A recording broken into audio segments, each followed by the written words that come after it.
Good morning student. आज BSc first semester में physics के अंतर्गत बात करेंगे Newton's second law of motion के। तो आज की हमारी हेडिंग क्या है?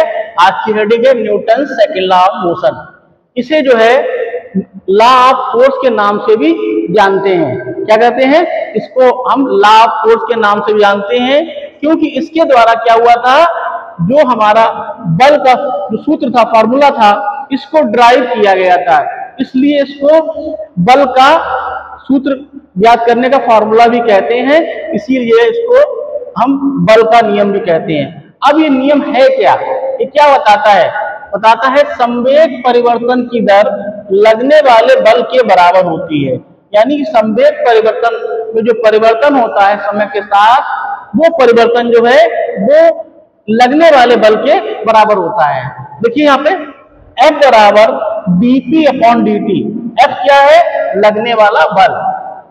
P क्या है? यहाँ पर संवेग। और T क्या है? समय। यानी F बराबर dp अपॉन dt।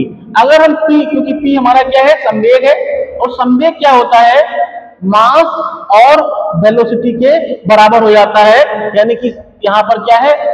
मास यानी कि इसका भार, और v क्या है? इसका वेग। यानी इन दोनों के गुणनफल के बराबर होता है। हमने क्या किया? यहाँ पर इसका मान रख दिया। तो इसका मान रख देंगे तो हमारा क्या हो जाए? F बराबर m dv upon dt। dv upon dt क्या होता है? ये है क्योंकि वेग परिवर्तन समय के साथ होता है, वो कहलाता है त्वरण। यानी क्या हो गया? a बन गया। यानी F बराबर हमारा क्या हुआ? ma प्राप्त हो गया। जब F बराबर ma प्राप्त हो गया, इसका मतलब क्या है कि जो हमारा त्वरण है वो क्या हो जाएगा? लगने वाले बल के समानुपाती होगा, लेकिन जो इसका द्रव्यमान है उसके समानुपाती होगा।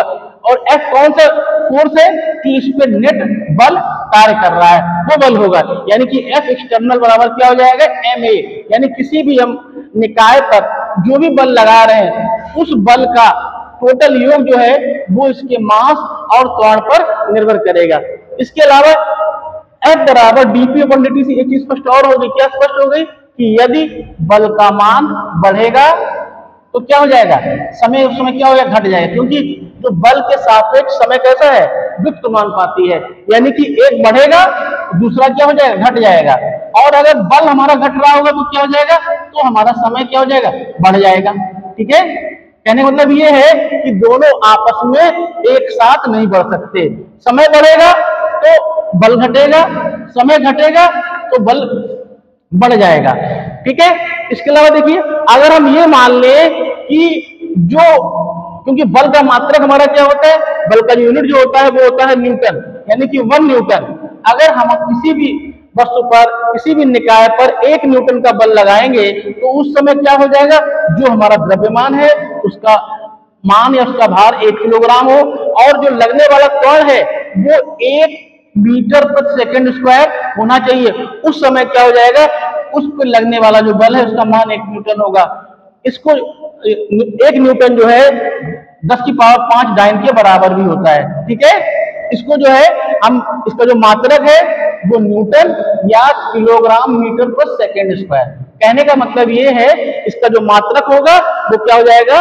न्यूटन या किलोग्राम मीटर पर सेकंड स्क्वायर। ये क्या हमने इससे क्या प्राप्त किया कि F बराबर ma। ये हमारा क्या है? एक इसका न्यूटन के नियम का एक फंडामेंटल फॉर्मूला है। अब बात करते हैं, हम इसी में आगे बात करते हैं क्या इसके कौन कौन से उदाहरण होंगे जिससे कि Newton second law of motion की जो है व्याख्या होती है या स्पष्ट होता है। नंबर 1, बकरी के लात मारना।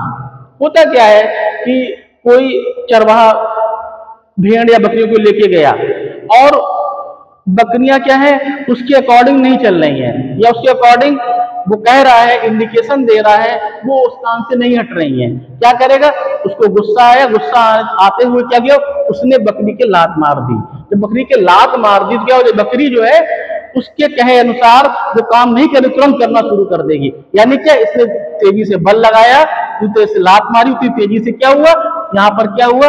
बकरियां चलने लगी। यानी क्या हुआ? Newton second law of motion का यहाँ पर पालन किया गया। ठीक है? दूसरा एग्जाम्पल हमारा क्या? पिस्टल से फायर करना। अब कोई हमारे पास पिस्टल है, उससे हम फायर करने जा रहे हैं। जब हम फायर करेंगे तो क्या हो जाएगा, उसके लिए क्या होगा, जो उसमें लगा हुआ बुलेट है वो क्या करेगा, फोर्स लगाएगा, और जब फोर्स लगाएगा तो तेजी से क्या होगा, उस पिस्टल से निकलकर आगे की ओर चला जाएगा। यानी कि यहां पर भी क्या हुआ, Newton second law of motion का पालन हो रहा है। तीसरा क्या, साइकिल को चलाना। देखिए साइकिल चलाने के लिए क्या होता है, हमें पैडल मारने पड़ते हैं। अगर हम पैडल तेजी से चलाएंगे, पैरों को तेजी से चलाएंगे तो क्या हो, साइकिल तेज चलेगी। अगर हम पैडल को धीमे से चलाएंगे तो उस समय क्या हो जाएगी, साइकिल धीमे से चलेगी।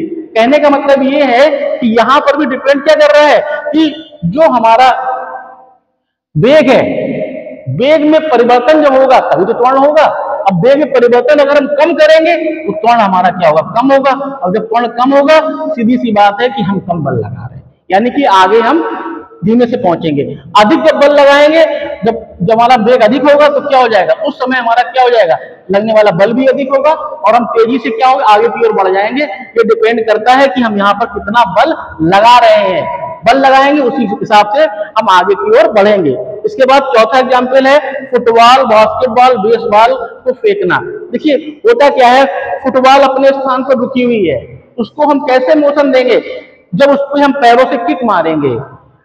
चाहे बास्केटबॉल हो चाहे बेसबॉल, बास्केटबॉल में भी क्या करते हैं, हम पैरों से किक मार, हाथों से फेंकते हैं। बेसबॉल क्या होता है, स्टिक के द्वारा टेबल पर स्टिक रखी होती है, हमने तेजी से जब स्टिक से प्रहार किया तो क्या हो जाएगा, वो आपस में ओवरलैप होके तेजी से क्या आगे की ओर बढ़ जाएगी। ठीक है, इसके बाद क्या है हमारा पांचवा एग्जाम्पल, यदि गेंद भारी होगी